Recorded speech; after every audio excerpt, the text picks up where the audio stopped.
Muy buenas tardes a todos, somos el grupo Charlando y en esta ocasión queremos presentar una entrevista que está enfocada en conocer una historia de vida marcada por uno de los hechos más significativos en Colombia, la tragedia de Armero, ocurrida tras la erupción del Nevado del Ruiz en el año 1985.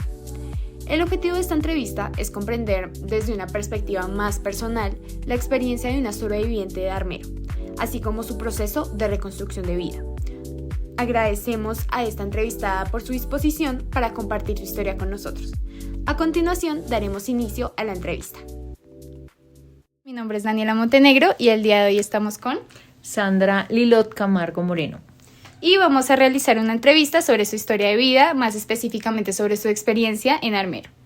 Entonces, para comenzar, ¿podrías contarnos un poco sobre ti, a qué te dedicas, qué estudias actualmente? Yo tengo 51 años, nací en Armero, Tolima, el 28 de octubre del 74. A este momento soy enfermera y trabajo específicamente en el área de sala de partos, en una clínica de acá de Bogotá. ¿Podrías contarnos un poco más a profundidad cómo era tu vida cuando eras joven? Pues como les digo, nací en Armero y más o menos cuando yo tenía 11 años ocurrió la tragedia de Armero, que de pronto para algunas personas es algo que no es muy común, pero para las personas que vivimos de esa época sí es un momento que cambió la vida de muchas personas allá en Armero. Vale, y más o menos qué recuerdos tienes de tu infancia, de ese momento. Bueno, mi infancia vivía con mis padres, mis hermanos, pues en casa familiar. De qué recuerdos tengo, pues una infancia muy feliz, porque pues estuve acompañada todo el tiempo de mi familia. Yo quisiera saber qué fue lo primero que notaste antes de que ocurriera todo y ¿cómo recuerdas ese día? Cuando sucedió la tragedia de Armero, es un cuento bastante largo de contar, pero cosas puntuales, ese día empezó a caer como sobre las 3 de la tarde, ceniza sobre el pueblo, y el olor como a azufre. Fue un día que pues no lo voy a olvidar a pesar de que tenía 11 años, porque fueron cosas que marcaron mi vida para siempre. Y recuerdo todos los colores, los momentos, de todo, como los detalles, porque fue un día que de verdad marcó no solo mi vida, sino la de muchas personas. Fueron 25.000 muertos en una tragedia que se hubiera podido prevenir, pero desafortunadamente por cosas de gobiernos y cosas de esas, pues ocurrió esta lamentable tragedia. Y en este momento que nos describes, ¿dónde te encontrabas con tu familia? ¿Cómo estaban ustedes?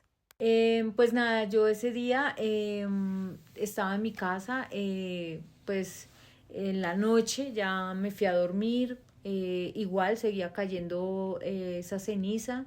Y sobre las 11 de la noche, pues empezó la intranquilidad de todos los residentes del pueblo, porque todo el mundo sabía que algo iba a pasar, pero no sabíamos qué era y menos la magnitud de esta tragedia tan grande.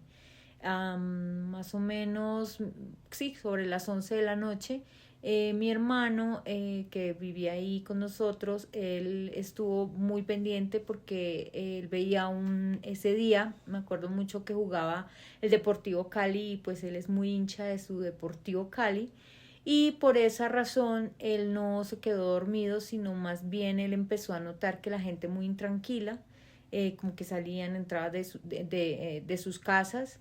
Llamó a mi mamá se levantó, efectivamente, aparte de eso, él empezó a escuchar como si estuviera lloviendo, pero no llovía pues agua, sino era como era una arenilla.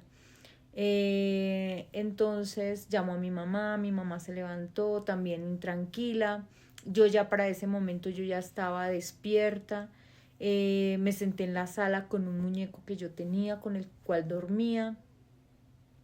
Y después de eso llamamos a mi papá. Llegó mi hermano, porque mi hermano vivía donde el pueblo quedó prácticamente borrado, mi hermano mayor, y llegaron todos mojados, pero como no estaba lloviendo, él nos comentó que cuando venían hacia la casa los arrasó una bombada de agua que los arrastró como 2 cuadras. Él como pudo se incorporó con su esposa y su hijo y siguieron pues el camino hacia la casa. Cuando llegaron todos mojados, mi mamá les preguntó que por qué estaban mojados si no estaba lloviendo, y contó qué había pasado. ¿Y cómo fue la reacción de tus papás al notar lo que estaba pasando y el estado en el que había llegado tu hermano? Mi mamá igual llamó a mi papá se levantó y él dijo algo como, pues él siempre era muy, digamos, recio en sus decisiones, y llegó y se paró y dijo, ay, échese a dormir y no jodan. Y se dio media vuelta y se fue a acostar. Entonces nosotros quedamos ahí como, "¿Mm?". Entonces mi hermano siguió secándose. Ya en eso, yo creo que mi papá puso su colita en la cama cuando se fue la luz y empezó un ruido, un ruido, un ruido. Pero ese ruido se acercaba muchísimo, o sea, venía hacia nosotros. Pero era un ruido que era muy lejano, pero empezó a acercarse, acercar. Cada vez era más cerca de donde nosotros estábamos. Ya para ese momento pues todos estábamos ya despiertos, entonces ahí sí mi papá fue el primero que salió y nos vamos. Salimos de la casa todos agarrados de la mano. Cuando llegamos a la esquina, nosotros vivíamos como una parte medianera, no éramos en toda la esquina, pero como a la mitad de la cuadra. Y cuando llegamos a la esquina de donde íbamos a salir a una parte alta que vivíamos cerca, se nos olvidó la empleada del servicio. Creo que todas esas cosas que hicieron que no nos cogiera digamos, ese lodo en un sitio donde de pronto no hubiéramos podido salir, o que nos hubiera cogido eso y nos hubiéramos muerto. Creo que Dios es perfecto y los tiempos de Dios son perfectos, siempre lo he dicho. Y bueno, se olvidó la chica, mi hermano se devuelve por ella estaba muy dormida en su habitación, hasta que salió, le echó llave otra vez a la puerta. Todo ese tiempo hizo que retrasara nuestro encuentro con la avalancha de frente, porque nos encontramos de frente con la avalancha. Me imagino la cantidad de sensaciones. Yo quisiera saber qué recuerdas del entorno, los sonidos, todo lo que estaba ocurriendo en ese momento. Obviamente el ruido era mucho más cercano, y aparte de eso se veían como si fueran luces de bengala, pero no allá arriba como en el cielo, sino como al nivel de la vista. Y pues ya venía eso frente a nosotros. Alcanzamos a correr 2 cuadras después de que llegamos a esa esquina que esperamos a la chica. Y de esas 2 cuadras, cuando que ahí viene, mi papá, mi mamá preguntaban qué era lo que venía, pero pues tampoco podíamos darles explicación porque no sabíamos. Bajamos otras 2 cuadras, no más, como unas 3 o 4 cuadras más, devolviéndonos hacia el lado del cementerio. Pero desafortunadamente ya había pasado por allá la avalancha. Quedamos totalmente atrapados. Mi papá hubo un momento en que se nos perdió, se soltó de la mano de mi mamá, pero gracias a Dios lo encontramos, aunque él cuando siguió donde se perdió, que siguió derecho y nosotros volteamos, él alcanzó a hundirse dentro del lodo. Ese lodo lo que era, o sea, lo apretaba, se quedó sin zapatos porque le quitó los zapatos. Cuando nosotros lo encontramos estaba descalzo, pero ya ahí en ese punto ya no había retorno, ni salida, porque pues no podíamos salir por ninguna parte. ¿Y qué fue lo que más te marcó a ti de todo lo que estaba sucediendo en ese momento? Creo que algo de lo que más me marcó esa noche fue que cuando empezó el ruido, así como se empezó a acercar, se fue alejando, y ya hubo un momento en que ya no se escuchó, y pues obvio no había luz, y empieza la gente de que quedó por ahí viva, medio viva, herida, malherida, empezó a pedir auxilio. Y pues desafortunadamente en esa época, estoy hablando del 85, no habían las luces LED, no había nada de eso, eran pilas Barta, o Everready, que es era la marca de ese tiempo, y pues la luz no era muy buena. Igual se fue la luz en todo el pueblo, quedamos sin luz, y pues no nos veíamos, era cerca las caras, porque esa noche de hecho no hubo luna, sino era una noche muy oscura. Entonces nos veíamos, era la cara, y pues nada, ese lamento de las personas que quedaron por allí vivas era algo aterrador, era algo que no es indescriptible, y a veces en este momento pues lo estoy recordando, pero no como para ponerme a llorar, porque sí me doblega esos ecos de esas personas pidiendo ayuda. Es completamente entendible y gracias por compartirlo con nosotros. A raíz de todas estas emociones, de todo este miedo, ¿cuál es la salida que buscan tú y tu familia para intentar salvar sus vidas? Pues nada, los hombres que quedaron con nosotros allí empezaron pues a empezar a hacer brigadas para rescatar personas, guiándonos únicamente por el ruido que hacía la persona. Entonces mis hermanos alcanzaron a sacar como unas 4 o 5 personas, las otras personas sacaban más. Bueno, eso fue una de las cosas que más me marcó, ¿sí? Esos ruidos, ver morir la gente, porque se murió la gente en donde nosotros estábamos, porque gracias al cielo, en el pedazo que quedamos vivos, a nosotros no nos cogió el lodo ni nada, porque fue una parte como en donde era bomberos, que ahí esa parte o sea, no pasó nada. Nosotros no sufrimos ni un rasguño, solo el susto y la carrera. ¿Y algún conocido, alguna persona cercana sí, a ustedes se vio afectada? Sí, claro, o sea, nuestros vecinos, pero mi mamá tenía muchas amigas, y por donde quedamos, esas amigas quedaron sus casas en pie, y allá nos pudimos resguardar, porque estuvimos 3 días allá. El olor a muerto nos sacaron 3 días después, porque imagínate 25,000 cuerpos descomponiéndose al tiempo, el olor era terrible. Pero bueno, esa noche estuvimos ahí con unas amigas de mi mamá, en la casa de una amiga de mi mamá. Ahí en esa casa sacaron varios heridos, pero no podíamos hacer nada, no teníamos, si al caso, un kit de primeros auxilios. Recuerdo un señor que tenía fracturadas las 2 piernas, los 2 brazos, el señor con vida, pero ahí se murió porque se desangró, porque ¿cómo lo podíamos ayudar? No, ninguno teníamos el conocimiento de ser al menos algo de médico. Me interesa mucho lo que dices, porque a día de hoy eres enfermera. Y yo quisiera saber si eso influyó de alguna forma en esa decisión de convertirse en enfermera. Creo que esa fue una de las motivaciones para yo ser enfermera, y creo que Dios me puso en el camino de dar vida después de ver tanta muerte. Perdón. Sí, es algo que al recordarlo es bastante fuerte. Y más para una niña de 11 años en ese momento. Exactamente. Yo creo que lo que a mí me ayudó fue mi familia, mis papás. Me imagino lo difícil que fue para ti. Y por eso quisiera preguntarte qué ocurrió después, cómo fue el día siguiente, todo lo que pasó después de.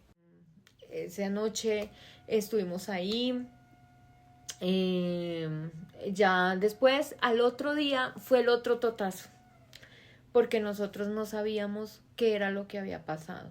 Lo único que veíamos era una pila de escombros, como si fuera un edificio altísimo. Eso era lo único que veíamos, y pues nada, o sea, no veíamos qué había pasado al otro lado. Cuando ya empieza a amanecer, fue el otro dolor, porque empezamos a ver los cuerpos que pedían auxilio, ya ahí los veíamos, y en esa pila de escombros también habían cuerpos, manos, brazos, cabezas, o sea, era una cosa terrible. La sensación de miedo, de impotencia. De no poder hacer Exactamente. Entonces, pues nada, después de eso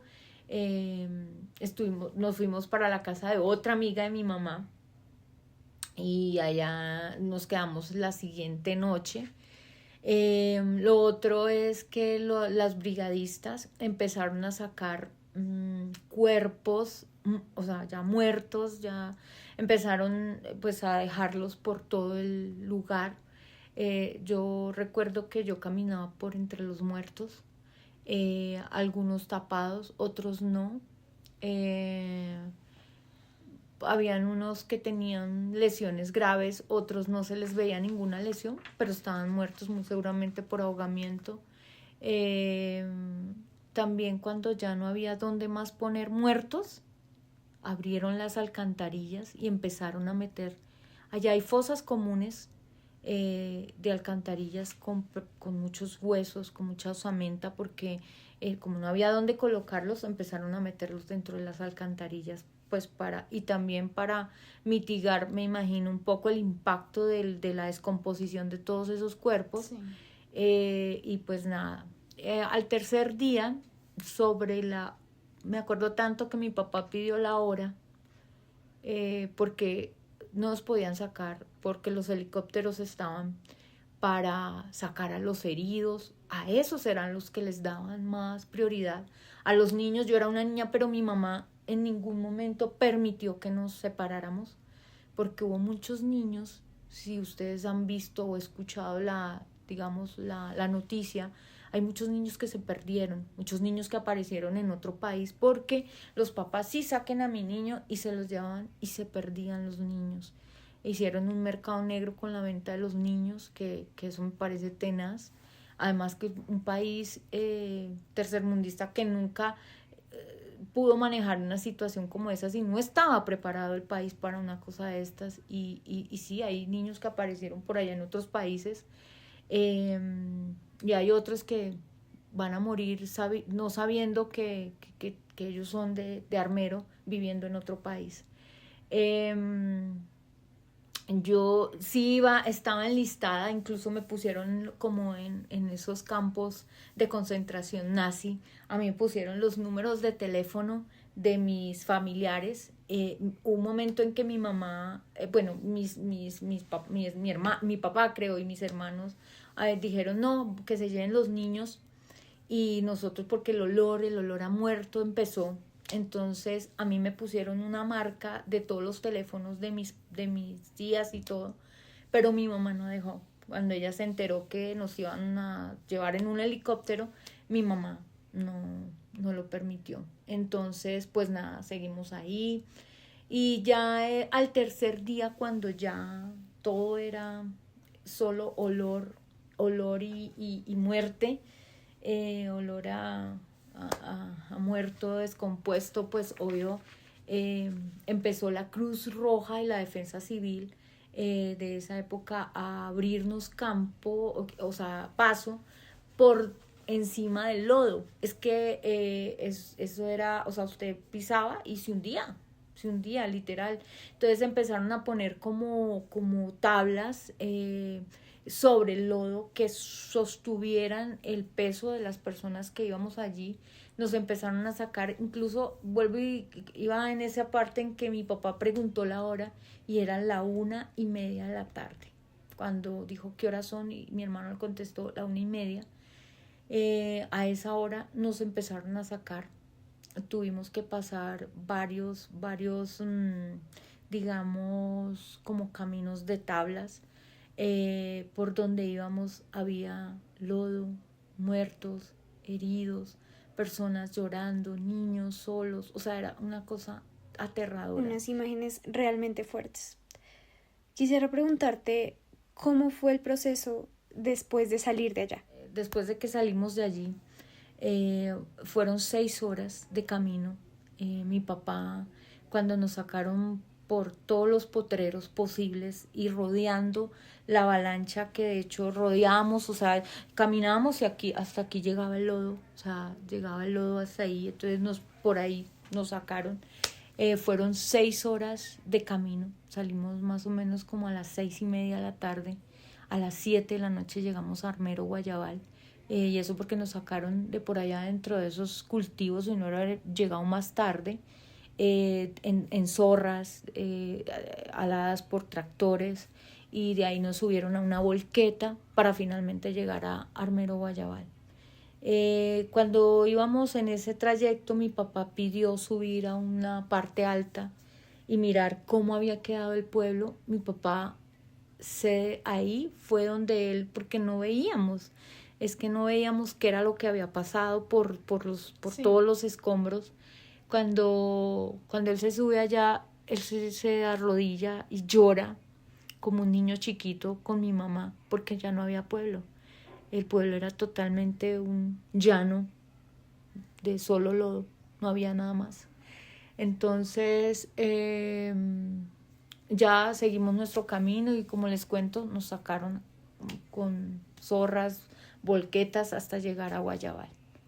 Ya ahí pues habían familiares de mi mamá, mi hermana vivía acá en Bogotá y ella como pudo llegó allá nos reencontramos, eso fue un momento también durísimo, porque mi hermana creyó que habíamos quedado completamente solos, pero sola ella, pero no, pues nos encontramos allí y pues nada, de ahí llegamos a Honda, que también mi mamá tenía una comadre por allá en Honda, y de ahí de Honda a Bogotá.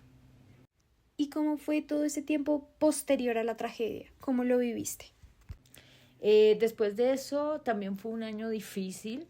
El siguiente año, eso fue en el 85, en noviembre. Entonces, de ahí salimos yo me fui con una tía y fue un año que duré con esa tía y, o sea, lejos de mis padres. Pero pues nada, la situación y todo lo que sucedió pues obligó a que nos tocara así.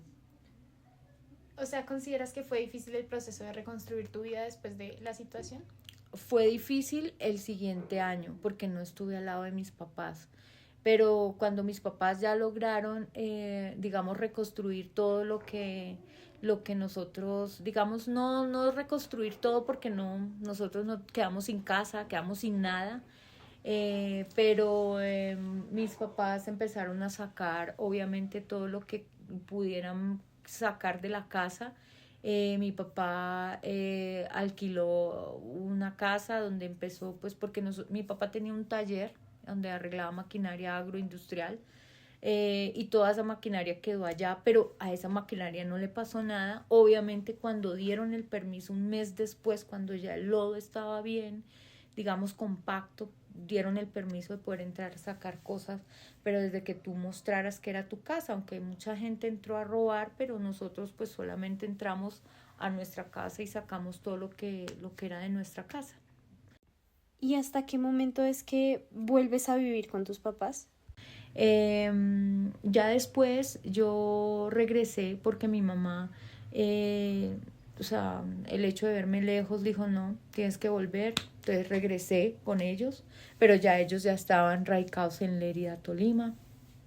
Un año después allá empecé a estudiar, pero sí, el siguiente año fue algo difícil para mis papás, obviamente muy difícil, porque ellos tuvieron que empezar de ceros. Claro, la recuperación económica que llega después de...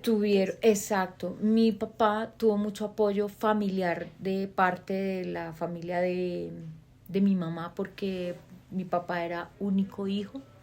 Entonces, pues, él no tenía amigos y clientes. Y los clientes le ayudaron muchísimo porque le daban dinero para que él reconstruyera nuevamente su taller y poder así, digamos, seguir trabajando. ¿Hubieron personas que los ayudaran a salir de esta situación económica? Sí, hubo mucha gente que lo ayudó a él, sus clientes, familiares, amigos, ¿sí?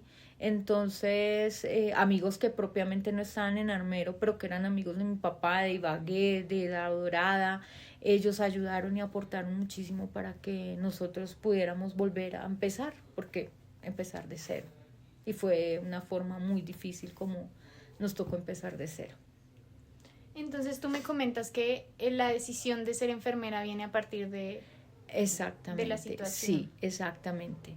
Y aparte de también viví otra situación después, que mi papá diabético, él con su diabetes hizo unas escaras en sus pies, o sea, le iban a amputar una pierna.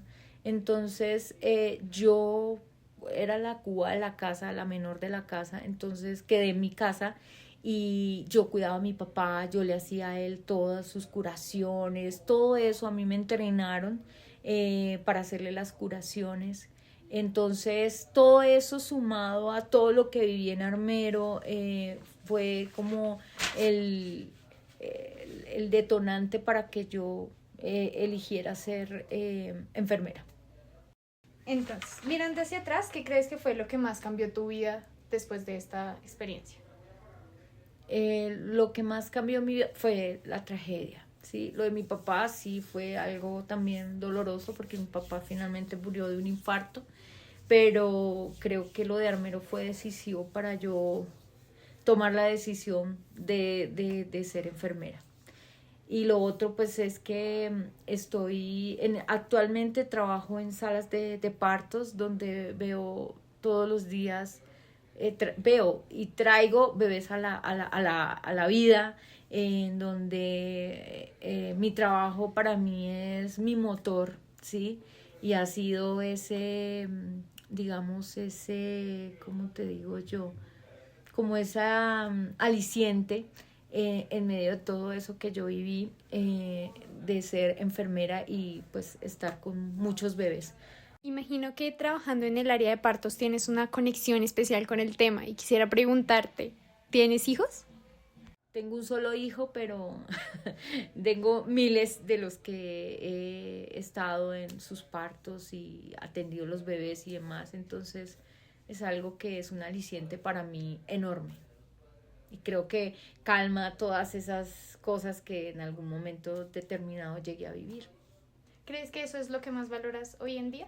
Sí, La familia, la vida. Creo que la vida es o sea, de hecho la pasión que uno tenga por lo que haga es el motor que te debe mover para la vida. Yo vuelvo y te digo, la enfermería para mí ha sido ese aliciente y nada, pues estoy muy feliz de ser enfermera, de ser una sobreviviente de la tragedia de Armero y pues nada, hay que adelante, la vida siempre continúa y vuelvo y digo, los tiempos de Dios siempre son perfectos. Si hay algo que en tu vida que no, es que esto es terrible, es que no, míralo, porque siempre que sucede algo es porque los tiempos de Dios son perfectos y no, contra eso no hay nada. Ay, gracias por el lindo mensaje y gracias por la entrevista y por compartirnos acerca de tu vida. No, muchas gracias a ti y de verdad pues ojalá que esta experiencia de vida sea como ejemplo para muchas personas que pues a veces se meten en el cuento de las depresiones y de no sé, de que la vida es de lo peor y no, la vida es muy hermosa. La vida nos da muchas recompensas. Yo por lo menos no podía tener hijos, qué chiste, ¿no? Ser enfermera de sala de partos y no podía tener hijos. Pero gracias a Dios, mi hijo llegó, solo tengo un hijo, pero él es la vida mía. Él es la vida mía y pues todos los bebés que vienen al mundo son mis hijos. A todos les robo un beso cuando nacen los bebés, como yo los adapto como todo, entonces yo los abrazo, los beso, les robo los besos, pues con permiso de los papás, pero pues igual lo hago porque para mí eso es algo muy hermoso. Entonces nada, cero depresiones, cero nada, porque la vida es muy hermosa. De verdad, hay que aprenderla a vivir, luchar por lo que tú quieres en la vida, luchar por tus sueños, y los sueños se cumplen. Entonces, nada, para todos, de verdad, luchar por sus sueños y luchar por todo lo que uno quiere lograr en la vida, que sí se logra. Ay, muchas gracias. Gracias, Yanilita. Y gracias a ustedes por escucharnos. Espero hayan disfrutado de esta historia de vida y hayan aprendido un poco más acerca de la tragedia de Armero.